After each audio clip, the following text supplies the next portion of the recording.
मंगलवार को यानी 24 नवंबर को एक अमेरिकन न्यूज पोर्टल के इंडिया एडिशन ने अपनी दुकान बंद करने की घोषणा की। ये न्यूज पोर्टल है हफ पोस्ट इंडिया। इन्होंने अपनी वेबसाइट पर एक मैसेज चस्पा किया जिस पर लिखा कि वो 24 नवंबर से अपना ऑपरेशन बंद कर रहे हैं। बस फिर क्या था? इसके बाद जैसा कि होता है मीडिया में, खासतौर पर डिजिटल मीडिया में, किसी पत्रकार को बुखार आए, किसी भी पत्रकार कोई नौकरी जाए या फिर कुछ भी हो, उसका जिम्मेदार सीधे सीधे मोदी सरकार को ठहराने की कोशिश की जाती है। इसमें भी हुआ, कहा गया कि मोदी सरकार की नीतियों के चलते देश के एक जाने माने हफ पोस्ट इंडिया, आप यकीन जानिए 10 लोगों से पूछिए बाहर गली में जाके कि क्या वो हफ पोस्ट इंडिया को जानते हैं, कोई एक आदमी आपको ये बताने वाला नहीं मिलेगा। लेकिन उसको बताया जा रहा है कि देश के बेहद अग्रणी न्यूज पोर्टल्स में से एक हफ पोस्ट इंडिया को बंद करना मोदी सरकार की नीतियों की वजह से हुआ है। हालांकि एक दूसरा पक्ष था जो कि हफ पोस्ट इंडिया के बंद होने से बेहद खुश था। दोनों ही पक्ष थे, लेकिन क्या मोदी सरकार की नीतियों के चलते एक न्यूज पोर्टल को अपना ऑपरेशन बंद करना पड़ा? हम उस पर बात करें। दरअसल हुआ ये है कि हफ पोस्ट, जिसको पहले द हफिंगटन पोस्ट कहा जाता था, उसको कुछ साल पहले AOL, एक डिजिटल मीडिया है अमेरिकन जो कि ऑनलाइन मीडिया का काम देखती है अमेरिका में, उसने खरीद लिया। AOL को वेरिजोन मीडिया ने खरीद लिया और वेरिजोन मीडिया, आप जानते हैं वेरिजोन मीडिया एक बड़ा मीडिया जायंट है अमेरिका का। उसके पास याहू, अपने याहू मैसेंजर, याहू मेल सब उसी के पास है। हफ पोस्ट भी उसी के पास था। उसने हफ पोस्ट को बज़फीड को बेचने का फैसला किया। बज़फीड ने हफ पोस्ट को पूरी तरीके से यानी 100% इक्विटी के साथ खरीद लिया। लेकिन बज़फीड ने हफिंगटन पोस्ट के यानी हफ पोस्ट के इंडिया एडिशन और ब्राजील एडिशन को खरीदने से मना कर दिया, यानी वो इस डील का हिस्सा नहीं बन पाए। क्यों? ब्राजील में इसलिए नहीं बना क्योंकि ब्राजील में बज़फीड ने एक लोकल मीडिया कंपनी के साथ करार किया था जिसमें उन्होंने उनको लाइसेंस दिया था, और लाइसेंस देने के बाद अब बज़फीड ब्राजील में एक नया पोर्टल के रूप में वहां पर काम कर रही है जो कि न्यूज वही काम करती है जो कि हफ पोस्ट का काम है।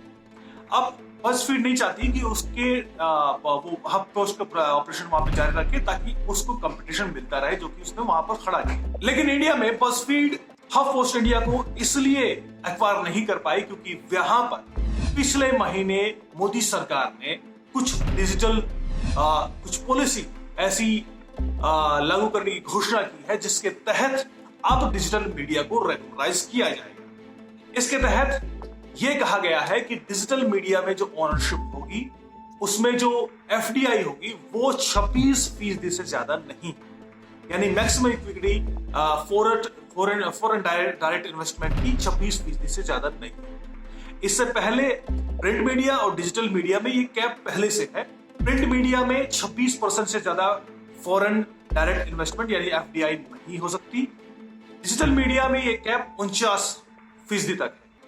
इसके अलावा कुछ और भी कैप्स, इस तरह के नियम बनाए गए हैं। मसलन डिजिटल मीडिया हो, प्रिंट मीडिया हो, इन कंपनियों का जो CEO है वो यानी विदेशी मूल का नहीं हो सकता, उसका भारतीय होना जरूरी है। इसके अलावा अगर कोई 60 दिन से ज्यादा काम करता है इंडिया किसी भी कंपनी के लिए, उसको स्क्रूटनी होगी, उसकी भारत सरकार उसको एक तरह से उसकी जांच करने के बाद ही इजाजत देगी।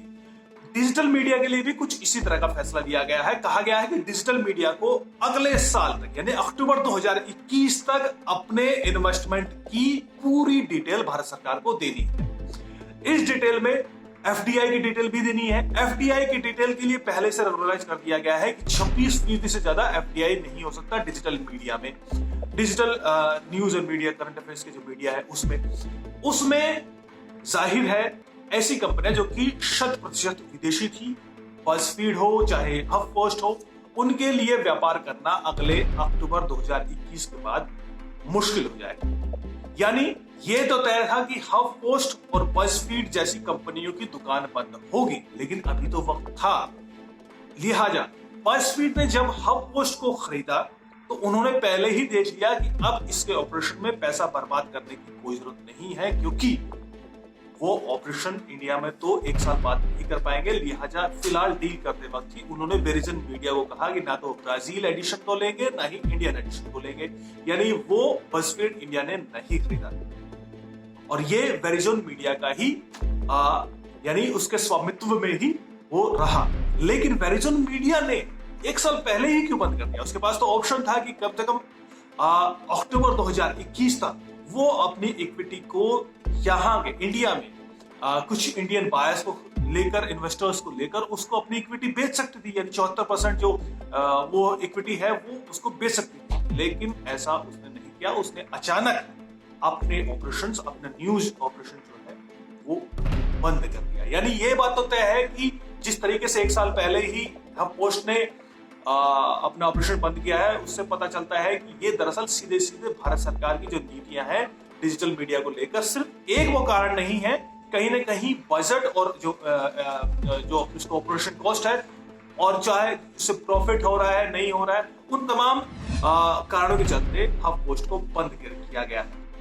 अब बात करते हैं कि हब पोस्ट इंडिया के बाद किस किस डिजिटल मीडिया पोर्टल का नंबर आएगा जिसको अपनी दुकान इंडिया में बंद करनी पड़ सकती है। दरअसल भारत सरकार ने कहा है कि कोई भी ऐसा प्लेटफॉर्म जो कि न्यूज, करंट अफेयर्स या फिर उसकी अपलोडिंग या पोस्टिंग करता है या फिर उसको एग्रीगेट करता है, उसको डिजिटल न्यूज मीडिया की कैटेगरी में रखा जाएगा।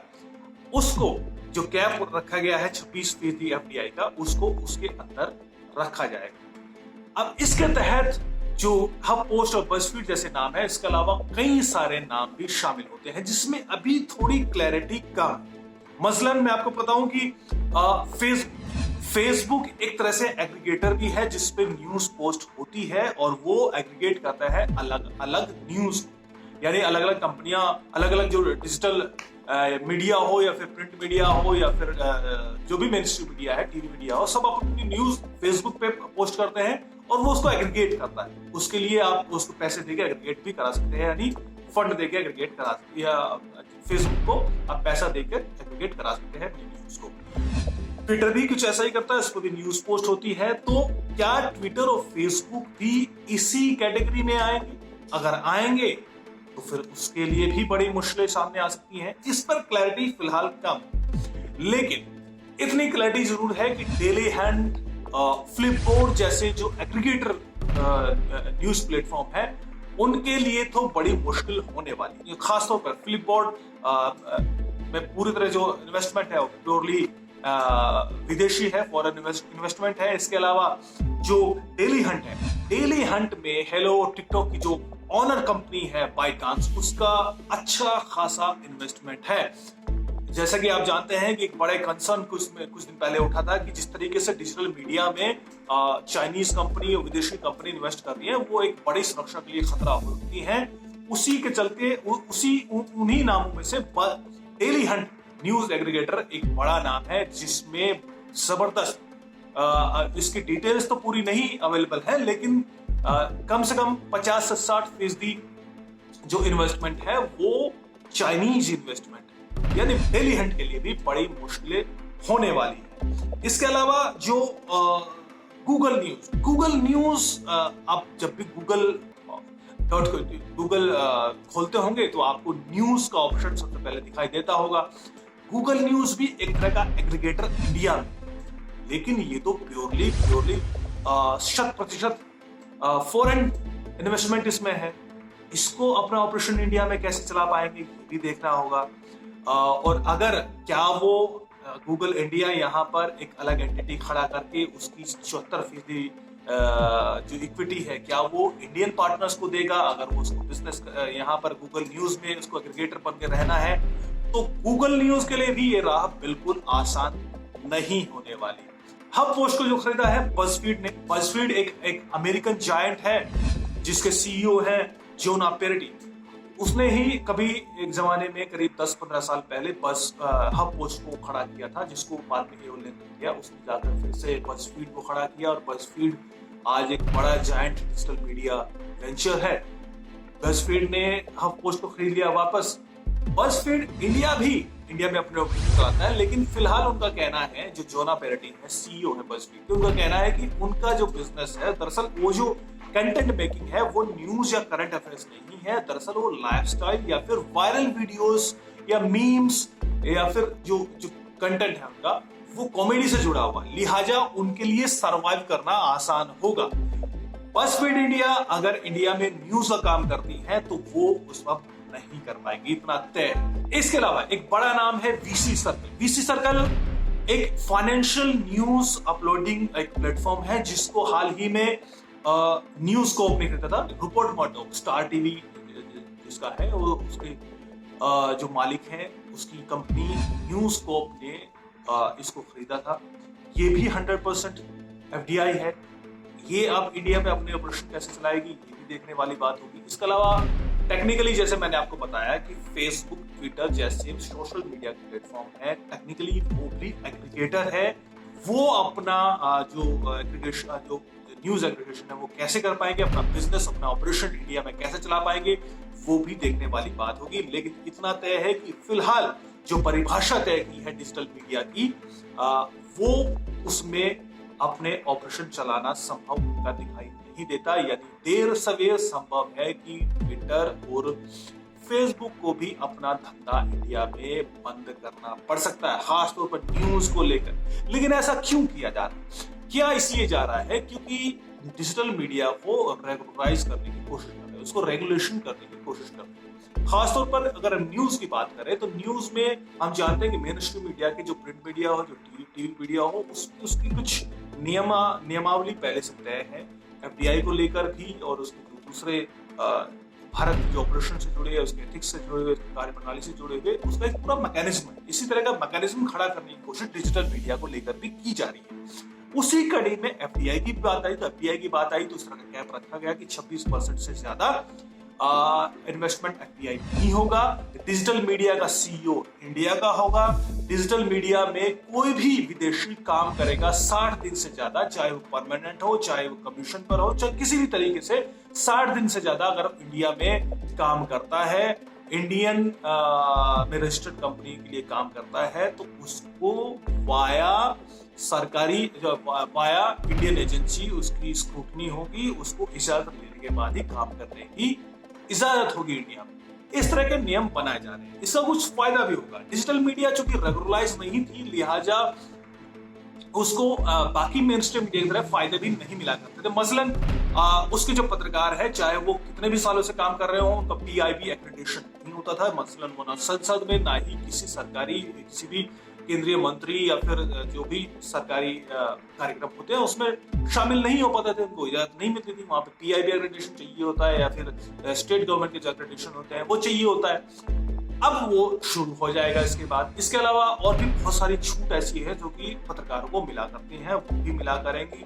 मसलन बहुत सारे ट्रेन टिकटों में फायदा होता है, हेल्थ इंश्योरेंस को लेकर बहुत सारे इसमें कुछ फायदा होता है, तो वो सब फायदे भी मिला करेंगे। इसके अलावा जो रेगुलेटरी अथॉरिटी बहुत सारी आप जानते हैं कि डिजिटल मीडिया से भी, प्रिंट मीडिया से भी जुड़ी हुई हैं, टीवी मीडिया से भी जुड़ी हुई हैं, उसी तरह की रेगुलेशन अथॉरिटी उसको और बेहतर तरीके से, जो कि डिजिटल मीडिया के जुड़े अधिकार, पत्रकारों के अधिकारों के लिए काम करे, उसको भी बनाने का एक दरवाजा खुल जाएगा। लिहाजा ये फायदा अल्टीमेटली डिजिटल मीडिया में काम करने वाले पत्रकारों के लिए होगा।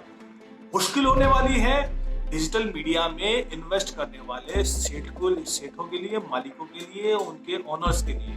लेकिन डिजिटल मीडिया में काम करने वाले पत्रकारों के लिए एक बेहतर कहीं ना कहीं एक कोशिश मोदी सरकार के द्वारा की जा रही है, जो कि अगले अक्टूबर 2021 से लागू हो जाएगा। उसके बाद एक जो बड़ा फायदा होगा, मैं आपको बताना भूल गया, जो बड़ा फायदा होगा कि एडवर्टीजमेंट, गवर्नमेंट के जो एडवर्टीजमेंट होते हैं वो प्रिंट मीडिया को मिलते हैं। आप देखते हैं टीवी चैनल में बड़े बड़े एड्स देखते हैं। डिजिटल मीडिया को कोई भी सरकारी एड नहीं मिलता था। रेवेन्यू जनरेशन की जो बड़ी दिक्कत थी वो कहीं ना कहीं गूगल एड्स और इन पर भी, ऑनलाइन एड्स पर ही निर्भर रहना पड़ता था। लेकिन अब गवर्नमेंट अगर वो एक्रेडिटेड डिजिटल मीडिया प्लेटफॉर्म हुआ, तो गवर्नमेंट उनको, स्टेट गवर्नमेंट जो सेंट्रल गवर्नमेंट है वो उनको डायरेक्ट एड दे सकती है। तो रेवेन्यू जनरेशन में भी डिजिटल मीडिया को फायदा होगा। ये एक बड़ी खबर है डिजिटल मीडिया के, वो बेहद फायदा होने वाला है। एक मैकेनिज्म तैयार हो तो जो ये कहें कि एकदम छुट्टे सांड की तरह जो डिजिटल मीडिया प्लेटफॉर्म बने हुए हैं और बिना किसी जिम्मेदारी के, बिना किसी रेगुलेशन के, बिना किसी अकाउंटेबिलिटी के काम कर रहे हैं, तो उन पर लगाम लगाना बेहद जरूरी है। खास तौर पर इसमें इसलिए कैप लगाना जरूरी था क्योंकि जो विदेशी मीडिया है उसका बहुत ज्यादा इंटरेस्ट लोकल इश्यूज में नहीं है। उनको उसको उभारना, उनके लिए, उनको न्यूज जनरेट करने के लिए वो किसी भी हद तक जाने को तैयार होते हैं। हमने सीए विरोध प्रदर्शन में इस तरह की चीजें देखी हैं, हमने और भी इस तरह की चीजें देखी हैं कि जो कि सतही तौर पर न्यूज को सेंसलाइज करके एक अपना अलग एंगल देकर आगे बढ़ाने की कोशिश करते हैं, उसका फायदा उठाने की कोशिश करते हैं। उन पर लगाम लगाना बेहद जरूरी है। जाहिर है ये जो कोशिश मोदी सरकार ने की है उसकी शुरुआत हो चुकी है। हफ पोस्ट इंडिया उसका एक पहला नतीजा है। आने वाले दिनों में हमें कुछ और चौंकाने वाले फैसले देखने को मिलेंगे। नजर रखिए गूगल न्यूज पर, नजर रखिए ट्विटर पर, फेसबुक पर, डेली हंट पर। आने वाले दिनों में इनकी बेहद मुश्किल होने वाली है।